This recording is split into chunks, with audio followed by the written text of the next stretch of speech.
Bonjour mes amis, David Simon, navigation Unami. Comment allez-vous en ce beau jour mardi 8 janvier 2019? Voilà, je me permets de solliciter votre attention. Beaucoup de personnes me disent, mais pourquoi sur Facebook tu dis David Simon, né Yassine Unami? Simplement parce que j'ai changé mon nom, mon prénom, pour des raisons discriminatoires en 2001, 2002, 2003.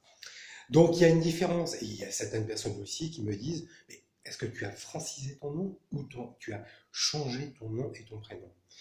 Simplement, il y a une différence entre un changement de nom et une francisation de nom. Alors, changement de nom, on passe directement au ministère de la Justice, c'est ce que j'ai fait via par une avocate, une auxiliaire de justice de ma région, de ma ville, Le Mans. Donc j'avais fait appel à l'époque maître Caroline David, Léon, maître Caroline David, inscrite au barreau du Mans. Voilà. Donc on s'inscrit simplement, et cet auxiliaire de justice, maître Caroline David, m'avait déconseillé de changer de nom et de prénom simplement parce qu'il faut être fier de son nom, de ses origines, et je voulais rendre hommage à maître Caroline David, simplement parce que bon, voilà, elle m'a pas poussé au changement de nom, c'est plutôt moi. C'est une décision personnelle, professionnelle, et m'avait découragé de changer de nom et de prénom. Donc moi j'avais tout simplement réellement motivé ma motivation, simplement pour des raisons discriminatoires, et je vais expliquer mon parcours personnel et puis professionnel.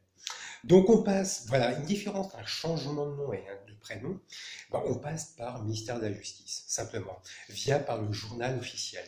Donc je ne vous cache pas, donc je vous le dis, regardez, ici, et je vous le dis devant vous, monsieur Ounami Yassine, qui était mon nom d'origine, mon prénom d'origine, né le 2 novembre 1972 au Mans, Sarthe, demeurant à l'époque 27 rue Marivaux, Le Mans, dépose une requête auprès du garde des Sceaux à l'effet de susciter du nom patronymique, celui de Simon.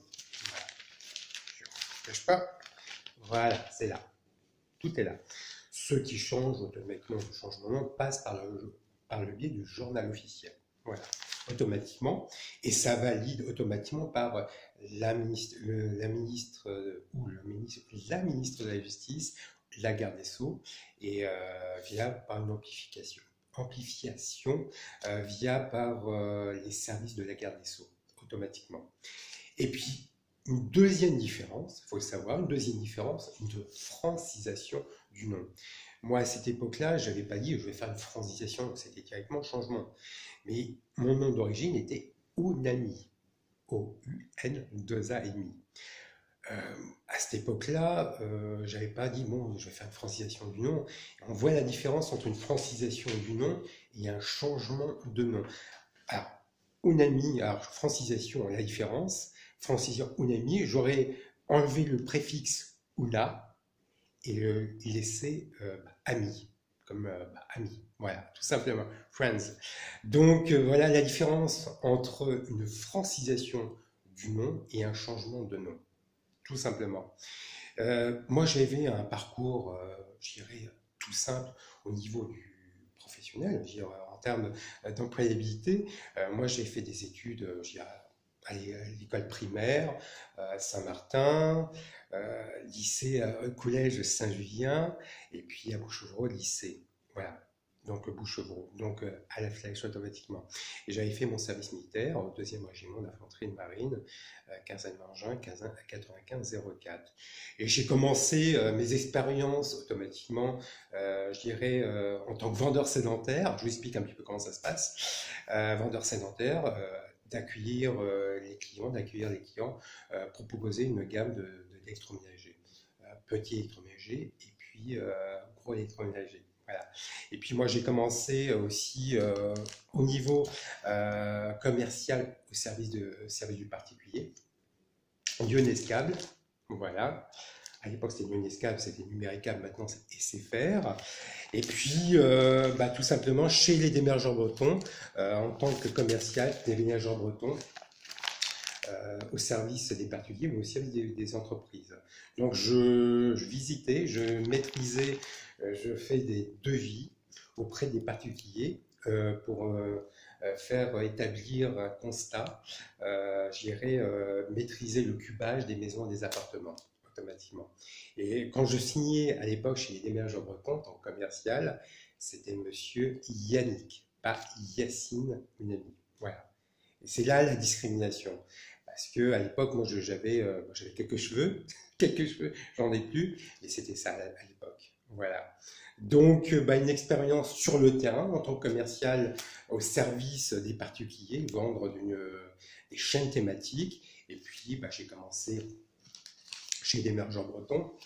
Voilà, voilà. Je ne cache pas, en tant que commercial, estimer les maisons et les appartements et les maisons, estimer le cubage des maisons et des appartements auprès des particuliers, mais aussi auprès des services d'entreprise.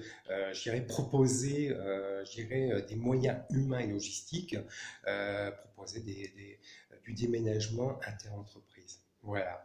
Alors j'ai commencé aussi, je ne vous cache pas aussi, chez AGS. Voilà. Donc j'ai vraiment un terreau, une maîtrise maîtrise du sens commercial et vraiment établir un lien, susciter le besoin, créer le besoin. Et puis j'ai commencé aussi un poste de commercial chez MEMA Conseil. Voilà. J'irai vendre de l'abonnement, vendre des contrats d'assurance, assurance vie, au niveau, et puis de l'IRD. Voilà. Ça, c'est important.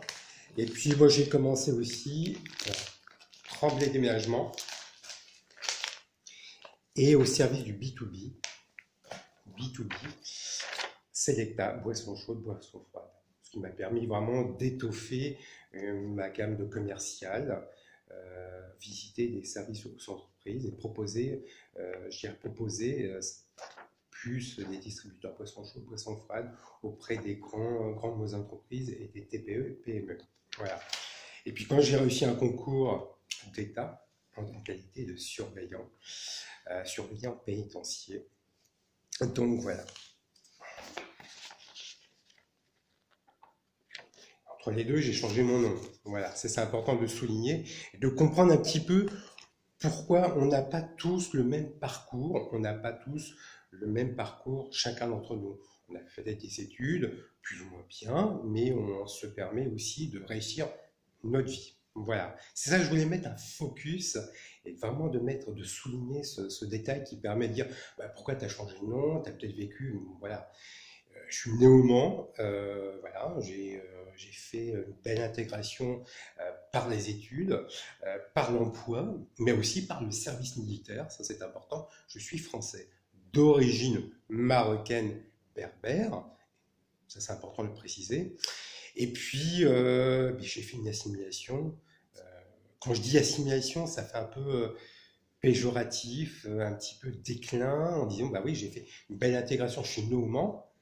J'ai fait toute une belle intégration. Je suis déjà intégré, je suis né français d'origine marocaine. Voilà, je le dis. Français d'origine marocaine, franco-marocain, ça c'est important. Français d'origine marocaine, Royaume du Maroc, monarchie, République française. Donc ça c'est important. Et je voulais vous expliquer un petit peu ce qui m'est réellement arrivé au poste de parole avocat. Ça c'est important parce que c'est un poste dit stratégique. Quand j'étais surveillant au pénitencier, stagiaire Emma Lemant-les-Croisettes, où je vous avais dit au préalable de cette prestation oratoire, que j'ai été agressé par des personnes dépositaires de l'autorité publique judiciaire. À l'époque où j'étais personne dépositaire de l'autorité publique pénitentiaire et judiciaire, en un mot surveillant. Donc voilà, où je recevais des acteurs judiciaires, police nationale, gendarmerie nationale, des magistrats, des procureurs, mais aussi des auxiliaires de justice, des avocats. Ça, c'est important. C'est un rôle, je veux dire, c'est un rôle important, où c'est un acteur qui est très très important, une interface qui est en lien entre le surveillant que j'étais et puis la personne placée sous main de justice, qui recevait, voilà, tout simplement. Et moi, je recevais ces personnes placées sous main de justice et je remplissais des missions régaliennes, ce qui me permet de fouiller après, de recevoir lorsqu'ils recevaient leurs avocats. Ça, c'est important au niveau des audiences, au niveau des magistrats, des auxiliaires de justice, mais aussi des conseillers d'insertion et de probation. Et il fut un moment, une journée, je ne sais pas comment vous expliquer ça, comment on peut l'interpréter. J'avais pris une prise de fonction une après-midi, j'avais bossé l'après-midi, et j'avais rencontré quelques personnes issues des services de renseignement généraux de la Sarthe. Alors, écoutez, moi je prends ma prise de fonction sur le terrain, voilà, moi je vais sur mon poste de surveillant pénitentiaire et il m'agresse verbalement, mais vraiment verbalement. Et je dis écoutez, je me permets vraiment de vous solliciter de partir, messieurs, et vous n'avez rien à faire là. Moi, je prends ma prise de fonction en qualité de surveillant pénitentiaire, j'ai réussi un concours, j'ai des audiences. Et je dis, moi, et cette personne qui était dépositaire à l'autorité publique judiciaire ne voulait pas d'arabe, entre guillemets, connotation raciste. Je dis, moi, je suis français, je leur ai dit, je suis français d'origine marocaine berbère, ayant effectué le service militaire, et je vous ai dit que j'ai malheureusement changé mon nom de prénom pour ce genre de connotation. Et ce policier, en un mot, se permet de dire malheureusement je ne veux pas d'arabe. Je dis non, j'ai réussi un concours d'État, je reste ici. Et ben voilà, comme je vous avais dit au niveau de cette prestation oratoire, au préambule de cette prestation, c'était une conversation très, très intense, à la fois intense, mais à la fois virile et musclée. Ça veut dire quoi? Ils ont tenu des propos assez discriminants, mais on est venu vraiment assez physique. Et comme ils avaient dit, mais je ne vous connais pas, monsieur, je me présente, monsieur Simon David, né Yassiounami.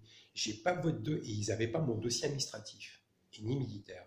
Je dis, écoutez, moi je dépends du 2e régiment d'infanterie de marine. 15 ans, ça ne m'attendait pas d'hier, parce que j'ai effectué le service, j'ai changé mon nom. Et vous, c'est normal, vous ne pouvez pas avoir mon dossier militaire et mon dossier administratif. Je dépends du ministère des Armées. Et ils ont cherché. Et une chose entraînant une autre, et puis une incivilité entraînant une incivilité, c'est parti comme c'est parti. Mais vraiment parti comme c'est parti. Je ne veux pas d'arabe, je dis non, je suis français d'origine marocaine, je vais rester à mon poste. Je remplis des missions régaliennes. Et à l'époque, c'était le directeur, mon supérieur hiérarchique directeur de Mont des Croisettes, Olivier Rayot, la directrice Audrey Marco, l'ancien commissaire divisionnaire François Chomard, la procureure de la République de l'époque du Mans, c'était Joël Riodor.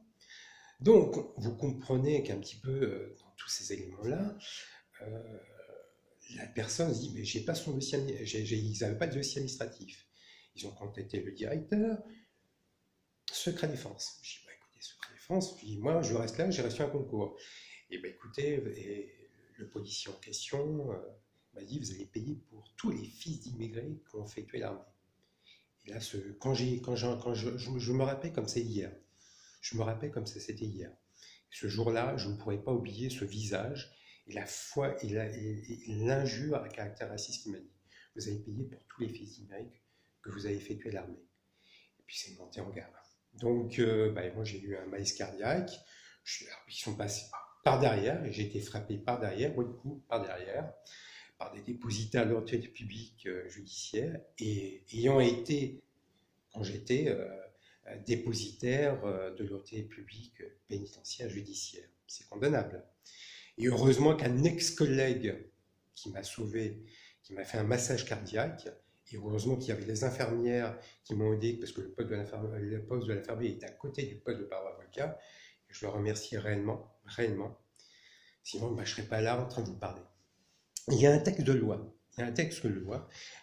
qui prévoit, C'est le code de procédure pénale. Rien que le code de procédure pénale. Et je vais vous le dire. Je vais vous le dire. Voilà. Ça, c'est important que je remercie beaucoup l'ex-collègue qui m'a vraiment sauvé et puis les infirmières. L'article D219. Les membres du personnel doivent en toutes circonstances se conduire et accomplir leurs tâches de telle manière que leur exemple ait une bonne influence sur les détenus et suscite leur respect. Très important. Article D numéro 99-276, 13 avril 1999, article 8. Ils doivent s'abstenir en tout acte, de tout propos ou de tout écrit qui serait de nature à porter atteinte à la sécurité et au bon ordre des établissements et doivent remplir leurs fonctions dans les conditions de telles que ceux-ci ne puissent préjudicier à la bonne marche des procédures judiciaires. Ils sont tenus de se porter mutuellement aide et assistance à chaque fois que les circonstances le requièrent. Donc voilà, article D 219. Et je remercie beaucoup l'ex-collègue qui m'a sauvé et qui m'a fait un massage cardiaque. Je ne pourrais pas oublier, voilà, je ne peux pas oublier parce que s'il n'y avait pas ce collègue qui m'avait sauvé, je ne serais pas ici. Voilà, je ne serais pas ici. Donc les choses sont claires. Et nous avons aussi, il y a deux éléments dans la chaîne pénale. L'élément légal et l'élément matériel. Ce qui me permet aussi d'aller en cour de cassation. Nous avons tous les éléments. L'élément légal est un acte, je dirais, est un acte d'incrimination qui prévoit une peine. Voilà. Et l'élément matériel qui est en prévision d'incrimination. Ces deux éléments me permettent d'aller en cour de cassation. Ça permet aussi de comprendre un petit peu l'acheminement. Et j'ai eu une audience auprès d'une fonctionnaire de police. Voilà, j'étais classé victime. Voilà, classé victime. Et donc, et je vous lis devant, je ne vous pas, je mens pas, je ne mens pas. Donc, je réclame des dommages et intérêts. Si vous entendez à réclamer des dommages, là au niveau du procès civil, je parle en procès civil. Dommages et intérêts dont le montant est inférieur ou égal à 10 000 €, vous devez porter l'affaire devant le tribunal d'instance de votre région, en cour de cassation. La cour de cassation à Paris, c'est la plus haute l'ordre judiciaire français, et ça se trouve à Paris. Voilà. Et je ne suis pas le premier, nous sommes pratiquement plus d'une dizaine, quinzaine de surveillants et anciens surveillants qui ont été agressés par ces services de renseignement. Voilà. Ils ne voulaient pas avoir de gendarmes ou de militaires. Moi, j'étais militaire 2e régiment d'infanterie de marine à Cazan-Saint-Martin-des-Palières. Donc voilà.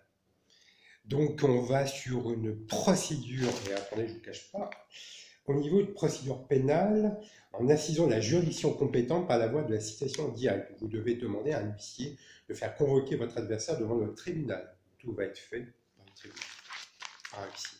Voilà. Nous avons tous les éléments en main qu'on puisse aller directement en cour de cassation et qu'on puisse réellement aller en procès. Il y a vraiment acte volontaire à agresser et vraiment à nuire une personne ou à des personnes. Voilà. Ils ont tenté à ma vie. J'ai failli mourir. J'ai failli jouer un malaise cardiaque. Ça, c'est important de le saisir et le dire. Il ne faut pas avoir peur de le dire. Donc voilà. Et ce qui m'est arrivé aussi, je le souhaite à personne, ce qui m'est arrivé en 2010, mais en 2011. En 2011, je ne vous cache pas, en 2010, j'ai démissionné mon poste. J'ai offert, voilà la chose la plus folle que j'ai faite, c'est réellement, de démissionner, jamais démissionner, mais jamais revenir sur la région d'origine. C'est pas bon. Et j'ai offert des fleurs, réellement des fleurs, à des magistrats que j'habite juste à côté, rue Gambetta. Voilà, ça c'est important de le préciser. Et elles m'ont offert, j'ai offert des fleurs aux magistrates, et j'ai reçu un beau joli stylo. Voilà, ça c'est important de le préciser. Voilà. Puis en 2011, écoutez, un accident. Regardez les cicatrices là, là-bas au nez. Moi, mon nez, il est un peu cassé. Voilà. Ça se voit, une cicatrice là et ici. Bon, j'ai beaucoup de cicatrices, je ne le cache pas. Donc, je souhaite, Je remercie aussi les infirmiers de l'hôpital qui m'ont sauvé. J'étais en soins intensifs. Oui, en soins intensifs. Donc voilà, il y a certaines choses où je ne pourrais pas m'exprimer réellement. Tout va se gérer, tout va se mettre en place. Mais je mets tous les instruments juridiques du Copeno à ma disposition et je vais à Paris. Il n'y aura pas que moi. Donc ça c'est important. Un ancien surveillant pénitentiaire se fait agresser par des policiers. Donc ça c'est sort du commun. Donc là je ne pourrais pas vous le dire et je me mets en précaution oratoire. Pourquoi et pour quelle raison? Parce que bon, moi j'étais au poste de paroi avocat, donc je recevais aussi des policiers, il y a aussi des gendarmes. Ceux et celles qui m'ont connu quand j'étais surveillant me connaissent, mais aussi des avocats de barreau du Mans. Donc, est-ce qu'ils étaient au courant? Est-ce que les policiers du Mans savaient que j'allais me faire agresser? Est-ce que les avocats? Est-ce que les magistrats? Est-ce que mes ex-supérieurs hiérarchiques savaient? Donc, on a tous ces éléments-là. Et je me mets en précaution oratoire. Voilà, c'est important de le dire et de le préciser, de ne pas avoir des sujets tabous, de dire pour ceux et celles qui m'ont connu, qui me connaissent personnellement et professionnellement, là ils savent. Ils se disent bah oui, il s'est passé quelque chose. Il s'est réellement passé quelque chose. Voilà. Il faut pas mentir. Et je voulais préciser aussi, bon, je suis pas le Tanguy. Moi, je suis l'aîné. David Simon, né Yassine Nemi, né le 2 novembre 1972. J'ai bon, voilà, moi j'ai quitté après mon service militaire. Moi j'ai quitté une vie familiale. J'ai pas, voilà. Et mon premier appart, voilà, c'était à avenue Bollé, à 160 avenue Bollé. C'est important de le saisir. Voilà, c'est mon premier appart, parce que bon, j'entends quelques anathèmes. Deuxième appart, c'était à rue Marivaux, Gazonfier. Voilà. Troisième appart, quand j'ai eu la naissance de ma fille Inès, foyer Monceau, 11 rue Herpel. Voilà. Et puis là, je suis commencé l'habitation au 21 rue Petite Le Cornuet, appartement 60. Voilà. Donc il y a beaucoup de choses qui se sont passées, surtout passées. Et donc je voulais vraiment éclaircir, mettre un focus et puis vraiment mettre un coup de balai, vraiment un coup de balai. Moi je m'en parle, c'est pas mon rôle de mentir. Voilà, c'est ça important de le préciser. Et dire réellement, il y a eu aussi une procédure de divorce. Voilà, une belle procédure. Ben, ça, c'est les épines de la vie. On ne peut pas plaire à tout le monde. 18 ans, vie de commune, voilà, c'est comme ça fait partie de la vie. Et voilà, ça, c'est important de le dire. Et je m'en parle, c'est pas en toute qualité, en toute transparence. Je suis heureux, mais il faut que je vois ma fille. Et malheureusement, je ne vois pas ma fille. Non, je ne vois pas ma fille. Et, oui. Alors, il faut savoir, quand vous passez, vous faites une procédure de divorce. Bon, il faut le savoir. Bon, écoutez, moi, c'est pas comique. Hein. C'est pas le comique qui parle. Là, c'est l'homme, le mari, et puis le papa. Le papa. Et voilà, quand vous passez dans une conciliation au tribunal de grande instance de Mans, moi, ce jour-là, j'ai eu. On est parti. Vraiment, on allait ce jour-là au TGI Le Mans et je rencontrais au tribunal de grande instance un juge des affaires familiales.